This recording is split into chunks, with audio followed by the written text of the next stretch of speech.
পাকিস্তান ধ্বংস হবে হিন্দুদের হাতে। কথা বলছেন? চীন, হাদিসের ভাষায় চীন মানে পাকিস্তান, এটা ধ্বংস হবে হিন্দুদের হাতে। আবার মনে করেন না তাহলে হিন্দুরা মাথা উঁচু করে দাঁড়ায় থাকবে নাকি? ওই হিন্দুরা ধ্বংস হবে চাইনার হাতে।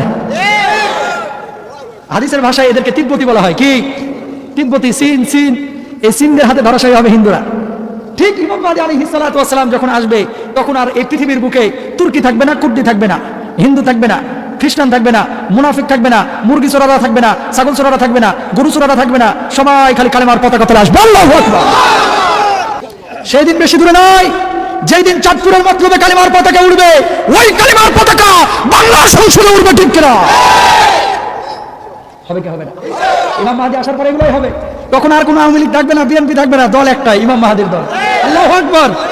আপনি আরবি সাইটগুলো যদি ঘাটাঘাটি করেন গুগলে, সমস্ত আরবের শাইখরা একমত যে পৃথিবীর বয়স আর বেশি দিন নাই, পৃথিবীর বয়স আর বেশি দিন নাই। সুতরাং কবরের জন্য প্রস্তুত আপনাকে হতে হবে, আমাকেও হতে হবে। কখন ডাক চলে আসবে তখন যদি বলে বাবা আজরাইল আমার একটু সময় দাও, 10টা মিনিট একটু ভালো কাজ করে আসি, সুযোগ আছে? আর নাই, আর সুযোগ নাই।